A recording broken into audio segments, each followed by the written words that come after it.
By the end of this video, every single one of you Spiritborn players will be convinced to switch from whatever build you're playing to this one. Crushing Hand Spiritborn is the best build in Diablo for 99% of content. Yes, for most things out there, it's even better than Quill Volley, and I'll explain why. It's also a fantastic build for those players who don't have perfect gear. It has a much lower gear requirement to feel good than Quill Volley, so it's very easy to get going. And 99% of the gear and the rolls are the same, so if you're a Quill Volley main, it's super easy to switch over to this build. So let's start off with the big question: why Crushing Hands over Quill Volley? So Crushing Hands has several benefits over Quill Volley. Its area of effect is completely circular, whereas Quill Volley fires in a cone in front of you. So with Crushing Hands, you don't need to aim towards the enemy. This shaves off so much time when you're speed farming content in Diablo. Crushing Hands also synergizes much better with Measured Ravager than Quill Volley. You can literally hold down a button and teleport from pack to pack, crushing them along the way. This interaction also makes the build so much easier to play on console as well. You don't need to use Saw, which sucks on console, and you still have amazing movement thanks to Crushing Hands and Measured Ravager. Crushing Hands, as I mentioned before, has much lower gear requirements than Quill Volley, and that's because we need much lower barrier generation. For every single Spiritborn build, the amount of barrier you have is super important because the Viscous Shield Paragon node is bugged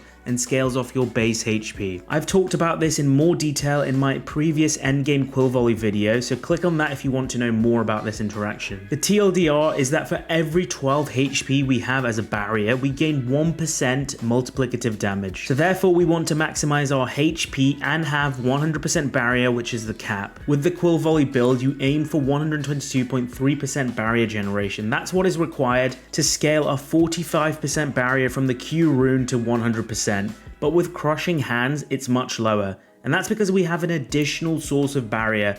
With Enhanced Crushing Hands, we can generate an additional 30% barrier. So now at base with the Q rune, we have 75% barrier total. To scale this to 100%, we only need 33.3% barrier bonus. That's way lower than the 122.3% barrier bonus required in a Quill Volley build. See here, I have 39.9% barrier bonus and my barrier is 100% of my maximum life.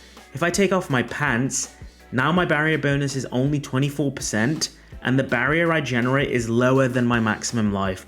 This also means we don't need to use the amethyst gems in our armor. We can ditch them for more dexterity. Now where Quill Volley is superior is its damage. Quill Volley does have the higher damage output, but when we're talking about hundreds of trillions of damage versus tens of trillions, it doesn't matter in 99% of Diablo content, apart from the highest tiers of the pit. For everything else, whether that's pit 100 to 110, infernal hordes, the undercity, the damage difference is irrelevant, so that's why I've switched to Crushing Hands. The rest of the setup is exactly the same as Quill Volley. We combine Banish Lord's Talisman and the Rod of Kapaleke to guarantee an overpower critical strike every single hit. And because overpower scales off maximum life, which we're stacking for Viscous Shield anyways, we can really capitalize on overpower damage.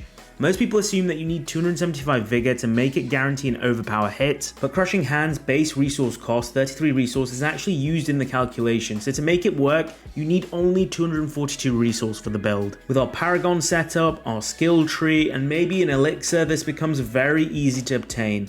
It's still extremely beneficial to keep increasing your maximum resource, however, you don't want to stop at 242. With each extra point of resource spent, we gain multiplicative critical strike damage bonus through the Rod of Kapaleke. This is also why the unique affix roll on the Rod of Kapaleke is so important. If there's one thing you want to prioritize, you want to chase a high or maximum roll on the unique affix on the Rod, because it scales your damage in a crazy way. We then use resolve stacking to boost our critical strike damage even further. We combine two aspects here. The first is the aspect of redirected force, which gives us multiplicative increased critical strike damage based on our block chance, and the way this calculates that damage is off our raw block chance number. It's uncapped again. So if we have over 100% block chance, it will continue to give us more and more critical strike damage. The way we achieve this is through the aspect of interdiction, which gives us block chance based on the number of resolve stacks we have. Resolve tempers are also bugged currently, so when you masterwork crit them, it gives you 50% increased resolve stacks instead of the usual 25% you get on a masterwork crit.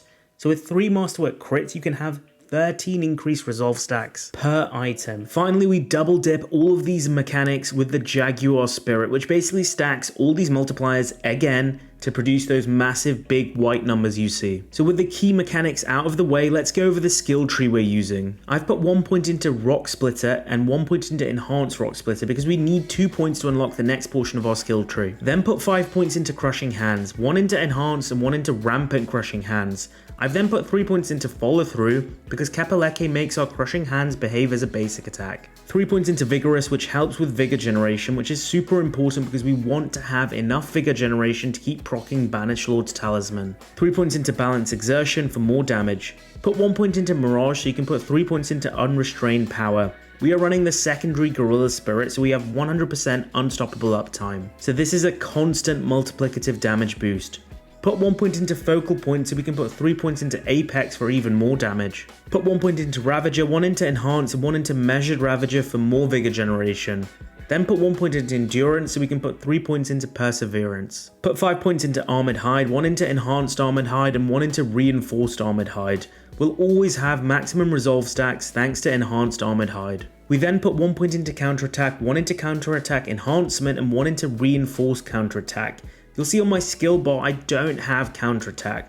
That doesn't matter because thanks to the Ring of the Midnight Sun, we still gain the benefit from the Counterattack's passive bonus, which now gives us a multiplicative 30% damage boost to critical strikes. Put 1 point into Scourge, 1 into Enhanced Scourge, which boosts damage against CC'd enemies by a multiplicative 50%, and then 1 into Adaptable Scourge for more healing.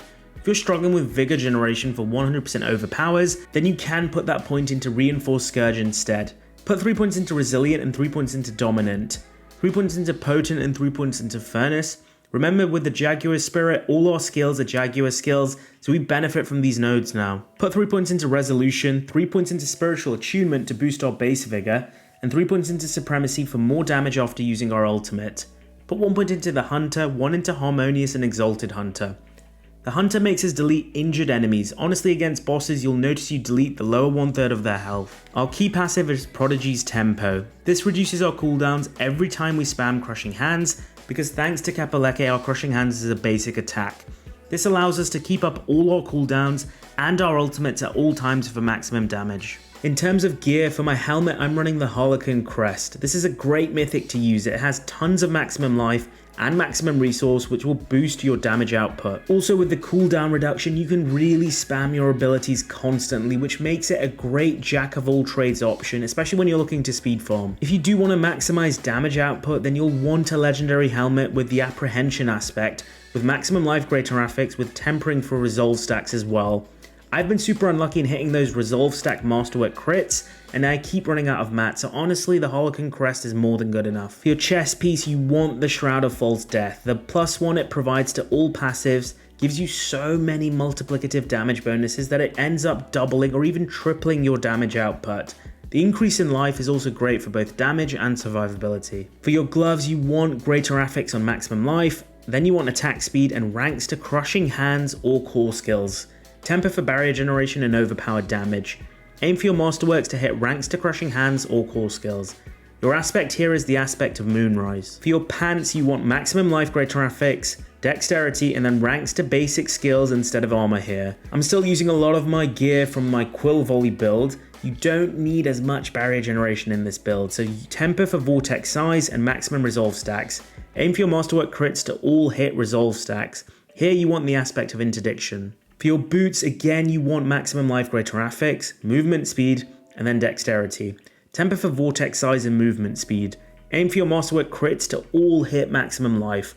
Your aspect, the duelist aspect, is here to increase your ferocity stacks. For your amulet, you want the Banished Lord's Talisman. The priority here is a maximum overpower unique roll, as close to 60% as possible, as this is a multiplicative boost. You want at least 1 GA on maximum life, and you want your masterworks to hit maximum life or ranks to core skills.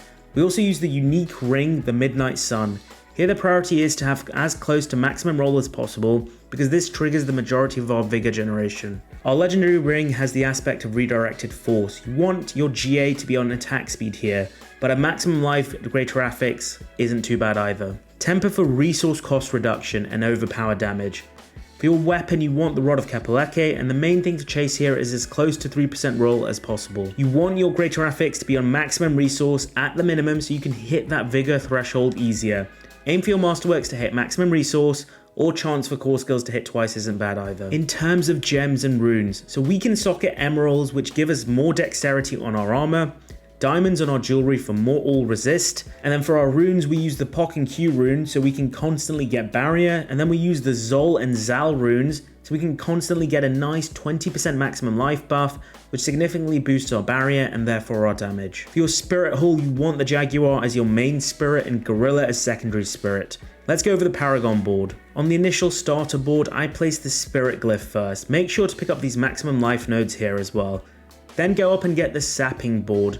It's super important to get the resource generation nodes here, and then we place the Hubris Glyph here, which is super important to level up first because it allows us to increase our maximum resource so we can hit that 242 threshold. In my eyes, Hubris is better than Menagerist and Outmatch because you end up with more maximum resource from Hubris. The Hubris Glyph does give a multiplicative bonus against vulnerable enemies, but we can't really make enemies vulnerable easily with Crushing Hands, but we'll solve this in our Paragon board later.